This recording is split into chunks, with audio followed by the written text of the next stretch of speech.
All right. Here we go, back again on the other side of the coin. All right, welcome back to the other side of the coin, ladies and gentlemen. We've got an action-packed segment, Chelsea news segment lined up for you guys. So we've got a lot to go through, and I want to do it before the World Cup match starts so that you guys can all go back and watch the World Cup match.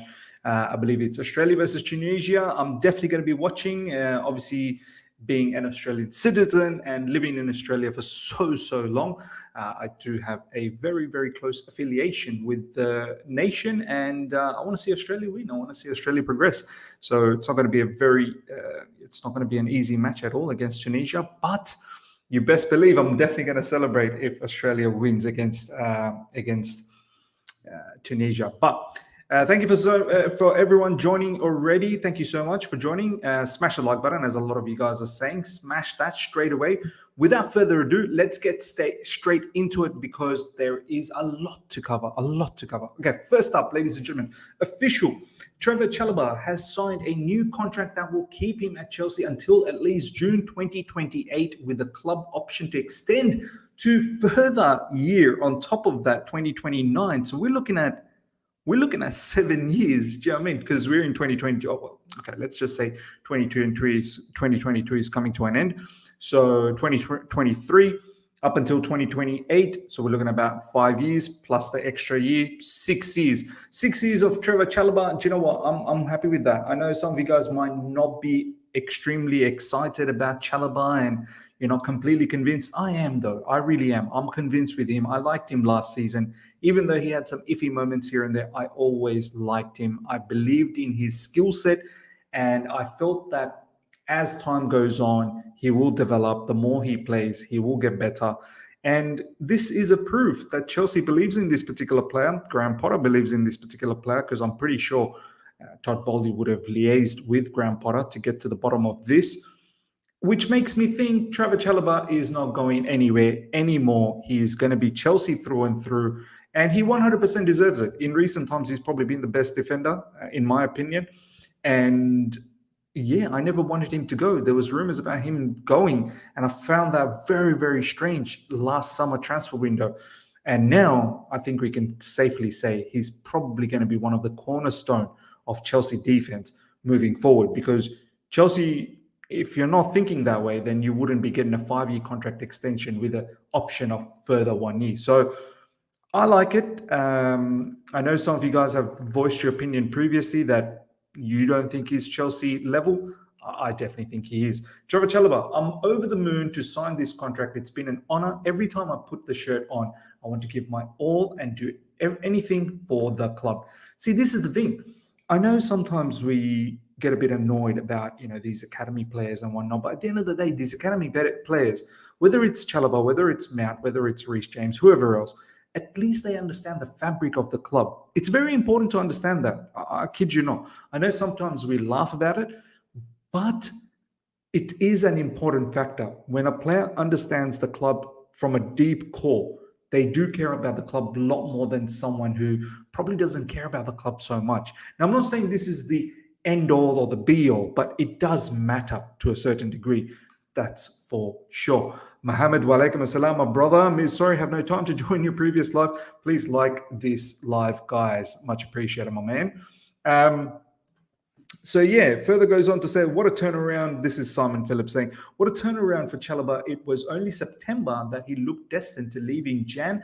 Was always told he ideally wanted to stay, but wanted more game time. And the owners always wanted to keep him. Looks like any doubts have been ironed out. I mean, this is literally Fabrizio Romano, 24th of 9, 2022.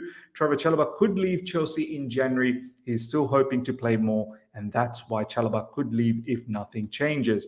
Red Bull Leipzig, Inter, and AC Milan were interested in the summer, but then Chelsea decided to keep him. Fantastic news, sensational news, honestly. Very, very happy, as Shubra is saying over here. Trev definitely deserves it, 100% he deserves it. And yeah, let's see what else you guys are saying, because we're going to start talking about other players very, very soon. So I want to take some Trevoh Chalobah comments from you guys. Sai Krishna saying, Trevoh is one of the good enough Cobham graduates. 100% agreed. There is no doubt about that. Karis is saying, let him go. Chelsea players aren't performing well at the World Cup. Yeah, no one really is taking it up by storm. You can say maybe Thiago Silva has been pretty good, but no one really absolutely has taken it up by storm. Yeah, I have to say.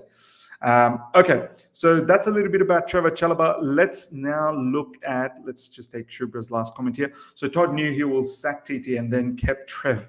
Perhaps, man. Trev is a baller. Yes, definitely think he's look, I don't know about being a baller, but he's very good. His skill set's good. He's definitely good on the ball. He can find some really nice passes from deep as well. And defensively, like he's got the pace. He can recover well, combative. He's physical. I like him, and I like him. Eddie, hi, Miz. What do you mean by the fabric of Chelsea FC? Love the channel, by the way. Big up to you. Okay, what do I mean by fabric of the Chelsea FC? Just understanding and feeling for the club from a fan base level. Like, look at the way how we suffer when we lose, or how we talk about the football club, knowing about the history of the club, knowing about what it takes to play for the club. That's what I mean about the fabric of the club. Understanding the fan base, understanding the club beyond just getting your paycheck. Do you know what I mean? As a player, understanding it more than that, what it actually means to the fans. I think some of these Cobham graduates do get that. Not all of them. Some of them definitely do get that. That's what I mean by the fabric of the club. Okay, let's now talk about couple of videos that I want to share. I said in my previous live, the reaction USA versus England match, post-match reaction, that I want to talk about that Jason Cundy video. 2 videos. He actually has a Mason Mount video and a Declan Rice video. It's just, it baffles me. But let's talk about this. Before we do that, Varun, thank you so much for the super channel, man. Hi, Miz, how are you? Pulisic has been fabulous so far. He's been good. I'm not going to downplay him. He has been good. Fabulous? I don't know. Like, for me, fabulous is like he still lacks that final third decision making. That was a lovely assist in the first game for Timothy Weah. But in the second game, and both the games, whether it was Wales, whether it was England, he was the biggest threat from USA point of view, in my opinion. But that final third, man, like he gets into tasty positions, and that decision-making just lets him out. But yes, he has been good. There's no doubt about that. Declan Rice, playing with Jude, Bellingham, and Mason Mount is special. 2 top talents in the world. Mase is always going to be in the pockets and go forward and do what he does best. See, this is where I have a bit of an issue, ladies and gentlemen. Mason Mount keeps talking about that he's a number 8. He wants to be a number 8. He wants to be box to box. Be involved deep, move in, and when he's in the forward areas, arrive late in the box, score goals, assist, and all that. But the way some of these pundits, the way even his teammate, Declan Rice, his best friend, in fact, not even a teammate, best friend, the way they talk about Mason Mount, like as if he's an out-and-out attacking player. He's an out-and-out, like either an inside forward or a second striker. They don't talk about him like as if he's a number 8. The words they use for him is like this. Mase is always going to be in pockets and go forward and do what he does best. They don't talk about him like an 8. This is why I feel it's a bit strange, man. It's really strange when I see comments like such. Now, check out what... I just have to take this out and then reshare. Listen to what Jason Cundy had to say about this. About Mason Mount. Just bear with me, ladies and gentlemen. Okay, so I'm gonna bring this up. You guys are gonna find this quite hilarious. So, TalkSport recently. This is what Jason Cundy had to say. He had a conversation with Jamie O'Hara. What would I take Mason Mount over Neymar? 100%, absolutely. He's not a team player. Neymar won't do what Mount does. Jason Cundy explains why he'd rather have Mason Mount than Neymar. Check this video out, ladies and gentlemen. Question I asked you, we had a bit of an argument about it. 1 second.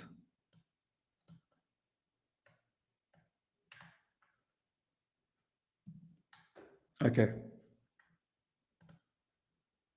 Question I asked you, we had a bit of an argument about it. Who would you take out of the Brazil team to play in the England side? And we come up with a few different arguments, didn't we? Yeah, we did. for me, Neymar gets in it over Mason Mount. You take him out. I think Vinicius Junior gets in it. I tell you why Neymar doesn't get anywhere near any team that I want to support is because it's him. He's not a team player. He's not a team player, mate. He's not. And Southgate, this argument that I've always had. You're telling me you're going to take Mount over Neymar? Yes, 100%. Oh my God. And I'll tell you why. Because Neymar won't do what Mount does. He won't do the dirty work. He won't do that. Mount can't do what Neymar does. No, that's fine. That's fine. But if you're a team player, you can't get in a team. No, I'm not having it, mate. Chase. I don't know what your agenda is with Neymar. No, I'm about to explain it if you let me talk, right? Neymar is not a team player, mate. He's not. He is not. And Southgate, can you imagine if Neymar was English in that Southgate squad? Can you imagine the disruption, what it would do, the effect it would have? He's not part of the gang. He's Neymar. Look what he did. He left Barca because he couldn't compete with Messi, because he knew he wanted. He turns up at PSG, and Mbappe turns up. He's not even the best player at PSG. It's about him. It's more than just the player. Honestly, it's mad. See, I want to just talk a little bit about this because we're gonna talk a little bit about Mason Mount and Declan Rice and Mason Mount's contract. This is the issue with the English fans, man. This is the issue with English fans. People like Jason Cundy, like these are the reasons why I feel like Mason Mount gets the hate that he doesn't deserve, to be honest. He doesn't. And people coming up with outlandish comments like this, they would literally keep Mase, like they would not even entertain the thought about having a player like Neymar in England, and they would rather keep someone like Mason ahead of him. If anything, England probably lacks that imagination. If anything, England lacks flair. If anything, England, the one key factor they probably lack in the middle of their field is someone who's going to be able to open things up. Foden doesn't get picked. He's in the bench. No, it's nothing against Mason. It's just, why not play Declan Rice, Mason Mount, and Phil Foden? I know Jude Bellingham has been in fantastic, form. I get that. But if that's the case, then play Declan, Jude Bellingham, and Foden. Jude Bellingham, Mount, and Declan Rice. Where is the creativity coming from? Jude Bellingham is a workhorse as well. He's box to box. He's number 8. But it's not like he's an elite level of creative player. Mason is probably, you'd say, in the similar sort of mold with Jude.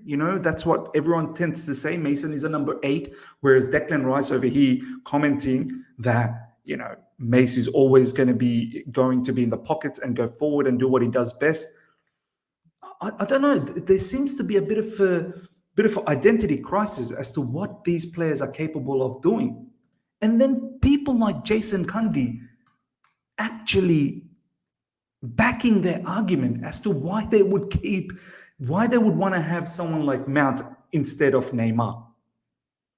Even take away the name Mount, just anyone who sort of plays in that manner ahead of Neymar.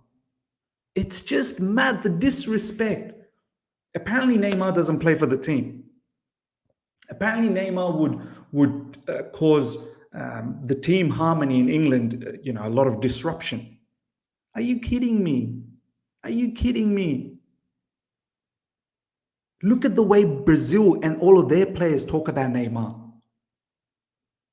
This is the thing, man. This is why a lot of us sometimes, we get brainwashed, man. We get brainwashed by the media, by the English journalists, trying to sort of tell us that these type of players, your players like Neymar, João Félix, and players around in that kind of a caliber, just not good enough for Chelsea. It's all about workhorses. It's all about running up and down. It's all about those crunching tackles. It's crazy. It's crazy. Now, check this out. Check what Jason Cundy has to say about Declan Rice now. It will baffle you even further about English mentality, punditry, whatever you want to call it. Marquinhos isn't as good as John Stones. Stones is fantastic. Marquinhos isn't as good as John Stones. There's no disrespect to John Stones. I think John Stones is a very, very good defender. But Marquinhos isn't as good as John Stones. Wow. Casemiro over Rice. Does Rice get into Brazil team? I think he does. Jason Cundy actually believes Declan Rice gets into the Brazil team. It's mad. Check this out.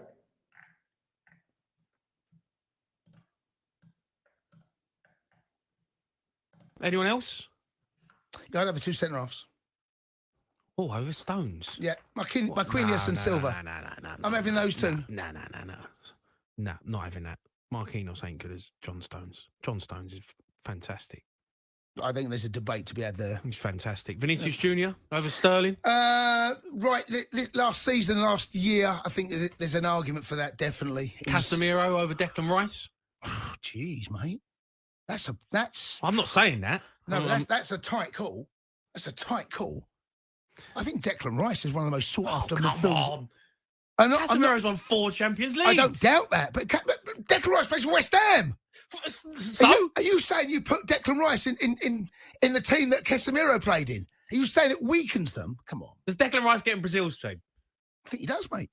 I think he does. I think not for Casemiro. Ricinho gets in there. Ricinho. He gets in there. Honestly, these guys are having a laugh, man. Do you know what? They're actually half serious. They're actually serious. They would think Declan Rice makes it to the Brazil team. This is what annoys me, man. Like the hype for English players, man. Wow.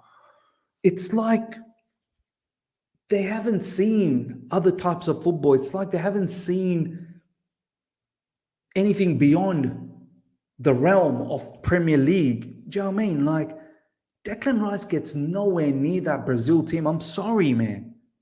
I'm sorry. I honestly would doubt if all of the Brazilian players actually know who Declan Rice is. And once again, I've said it many times. I think Declan Rice is a good player. But the reason why I get annoyed is because, look at this. People like Jason Cundy. And there's plenty like that. It's mad. It's actually mad. Ryan, good to see you, my man. This is an atrocity. I need to bleach my ears. We've got he comment, Miz. I'm generally baffled as to how Chelsea aren't going for Gakpo. Gakpo is a very good player, but I think he's got strong links with Man United. But yeah, check this latest news out, ladies and gentlemen. Mason Mount rejected a new contract with Chelsea worth over 200k a week before he left for Qatar. So this is from Matt Hughes, Mail Sport. There's all sorts of rumors about his contract at the moment that he wants something around 300k. So I actually believe this, that he's probably rejected this. And it further goes on to say, Reece James accepted a 250k a week contract and signed quickly. However, Mount is hoping to match Raheem Sterling's 300k a week wage. Parties remain a long way apart in negotiations. Look, I mean, ladies and gentlemen, 300k a week for Mason Mount. Look, if he does get it, and, kudos to him if he does. Good on him to be able to negotiate, him and his entourage and his, backroom stuff, whatever, his agents. Good on him if he's able to get the 300k. I can understand they're going to put up a very good argument, of course, that he's been Chelsea Player of the Season 2 years running. He's been the better player, I suppose. In my opinion, he's been the better player out of a bad bunch. That's how I look at it. Like, it's not like he's been the better player out of a superior lot. Do you know what I mean? But 300k will be Raheem Sterling's level, and even Raheem Sterling in recent times hasn't been playing good for Chelsea Football Club.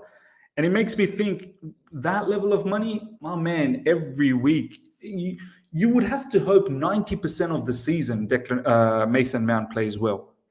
You really would. When you're earning that level of money, there's a lot of responsibility on you. There's a lot of expectation. Fans will start expecting a lot from you. You become the marquee player for Chelsea Football Club. And Shubra's right. Shubra's right. Probably 200 was a fair, amount of money. 200 was fair price for Mase right now. I think that's probably right. 300. You are now balling. Like, not many Chelsea players out there have earned 300k in the past. How many seasons have gone by? You're earning that level of money, you better be producing. As I said, 90% of the Premier League season in, season out, you have to be producing. Goals, assists, not just that, the entire package. You're the linchpin. You're the main guy. You win games all on your own. With that level of money, man. Like, the expectations are going to be high. There's no doubt about that. It's not about what other players are on, because Havertz doesn't deserve 290k, so there's no point comparing, because we will bring down the wage bill. No, you're right, and we'll talk about Havertz as well. But that's the other thing as well. Why was Havertz given 290k a week? With what evidence did we give? Just because he was really good at Bayer Leverkusen? 290k. Whoever did that negotiation got it wrong as well, and we weren't able to give Rudiger what he wanted, which is mad. Yes, this is the best of the worst, not the best of the best. Exactly right. 300k plus KDB level money. Yeah, 300k is KDB level money. Like, it's mad. If they offer 7 to 8 year contract, he needs to cover long-term value.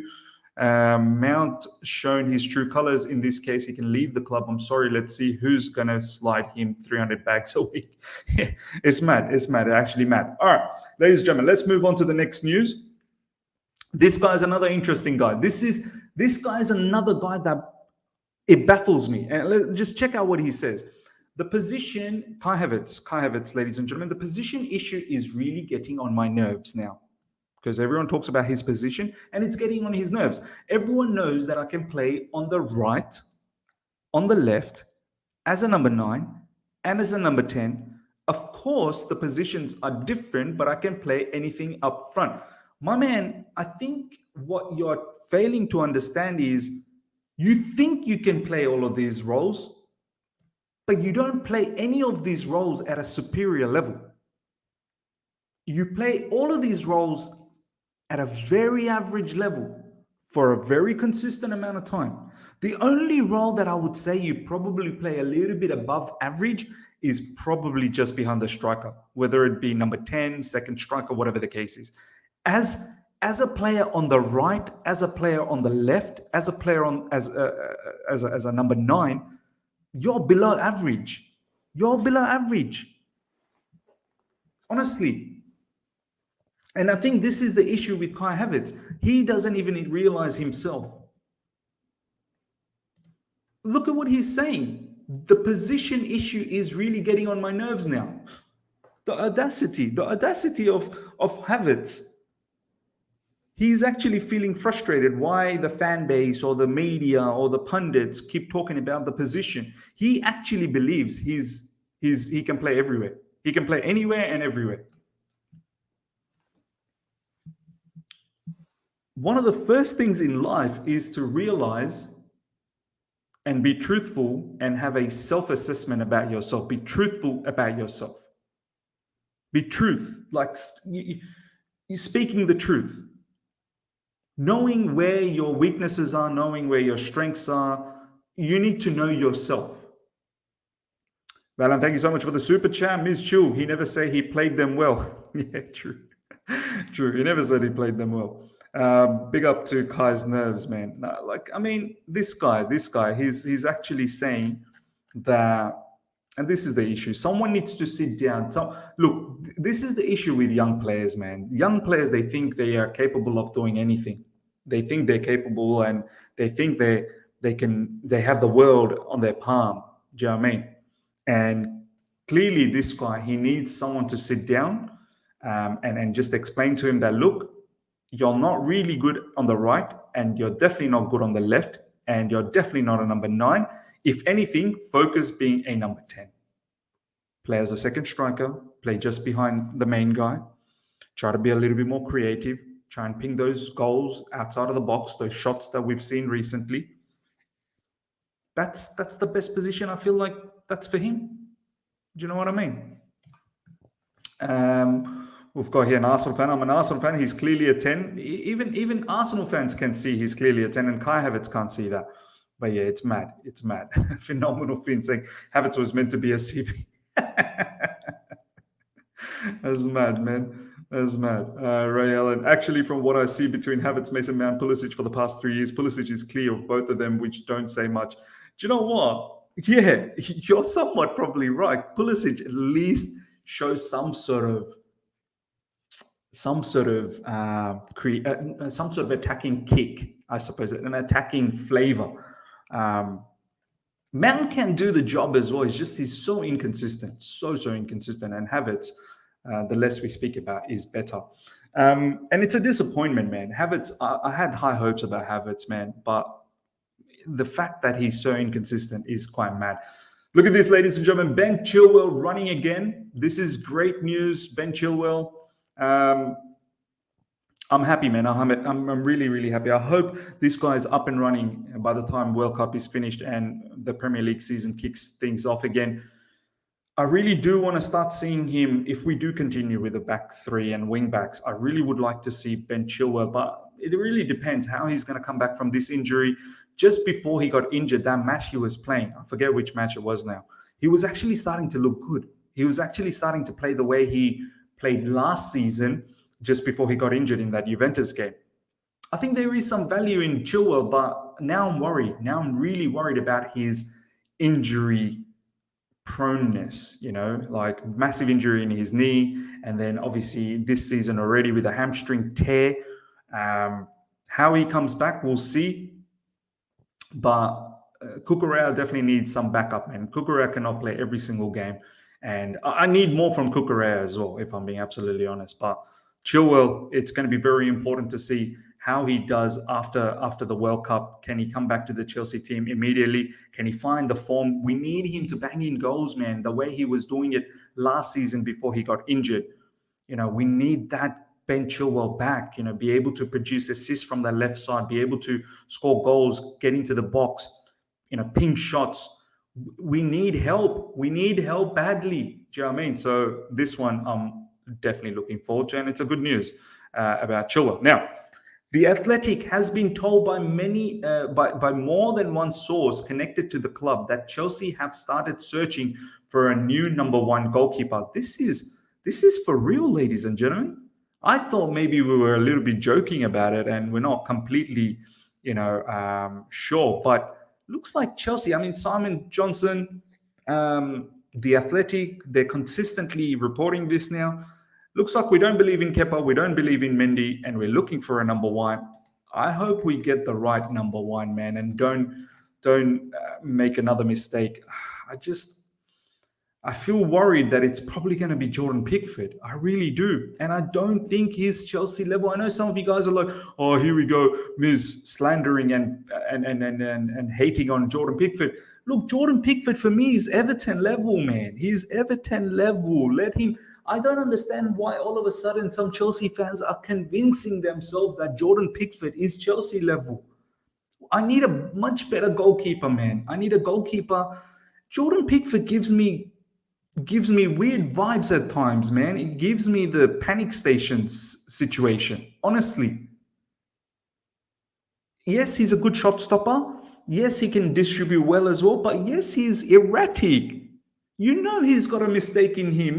He's very close to probably giving away a penalty by doing something ridiculous, like taking out a striker, taking out a winger, coming outside the box, missing the ball completely. He's capable of that one blunder. I'm not saying our keepers are not capable of it, but I'm saying if we're going to replace Kepa and Mendy, let's not replace with Pickford, please, for God's sakes. Let him be at Everton. Let's go for players that are going to be confident. Let's go for goalkeepers that are going to be confident. Diogo Costa, I know a lot of you guys will say, oh, but Miz, look what he did for Portugal against Ghana. That kind of stuff, look, that's the first time I've seen Diogo Costa do something like that. Not being aware of what's going on and in around him. Even Robert Sanchez from Brighton. Do you know what I mean? I just hope we don't go for someone like Pickford and look for someone like, Diego Costa. If it's not Diego Costa, okay, Robert Sanchez. I'm sure we're able to find other goalkeepers elsewhere, man. Like, that's why I'm not a scout, but we've got all of these scouts and all of these new people joined Chelsea Football Club. All these other, recruitments that we've done. I'm sure we can manage to find a better goalkeeper. Last but not least, ladies and gentlemen, breaking: Christopher Vivell is now extremely close to joining Chelsea. Boehly pushed for it. His talks at Chelsea will be squad planning, handling transfers, and more. Huge deal, this. Christopher Vivell, ladies and gentlemen, the guy from Leipzig, I believe, or from the Red Bull group. As I've said plenty of times previously, our owners, they love Red Bull. They really do like Red Bull and the Red Bull structure. And this is coming to fruition very soon. Christopher Vivell is now extremely close to joining Chelsea. Boehly pushed for it. His talks at Chelsea will be squad planning. Look at his job description: squad planning, handling transfers, and more. This guy is going to be an important face for Chelsea Football Club, a massive face for Chelsea Football Club. And I don't want Pickford to be some of the names that come out of his tenure, his period at Chelsea Football Club, and I hope he's capable of finding other players. Ladies and gentlemen, World Cup match is just around the corner, so we'll wrap things up. I'll take some final comments from you guys, because none of us have watched much of Costa. We are just going off hype. Could be another Kepa situation. Look, I don't know. I've watched him enough in the Champions League. I don't follow the Portuguese league, but I've watched him enough in the Champions League, and I like him from the Champions League point of view. But yeah, you're right. Maybe we haven't seen him enough, but no one has been talking too down on him. Let's see what he does in the World Cup. Final little bit of news here from Sai Krishna sharing this. João Félix has asked to leave Atletico Madrid in the January transfer window. Chelsea, with their new owners, are one of the clubs to have made their presence felt in the race for the signature. There you go. We'll talk about João Félix. Great that Chelsea's in the mix. But this is the other thing. People like Jason Cundy will come out and say, oh, nah, João Félix is not a team player. João Félix doesn't fit Chelsea Football Club, this, that, the other, and downplay João Félix. It's just mad. It's just mad. I'm worried that when players like Rafael Leao comes to Chelsea Football Club, they're going to be downplayed as well, because, they don't get stuck in, they don't have the desire, the passion. Do you know what I mean? They don't have that work hard ethics about him. They don't just run around like headless chicken. This is what English fans like, man. This is what they want. Anyway, ladies and gentlemen, hope you guys have enjoyed this. Smash the like button if you're here for the first time. Subscribe. Let's watch the Australia match. Well, I'm going to be watching the Australia match. Hope you guys are watching as well. And if there's some madness, you may see me coming live after the match for a match reaction. Hopefully Australia wins, and then you might see something. But I'm definitely going to watch Saudi Arabia match as well. And if they do win, I'm definitely coming online. Until next time, everyone, take care. See ya.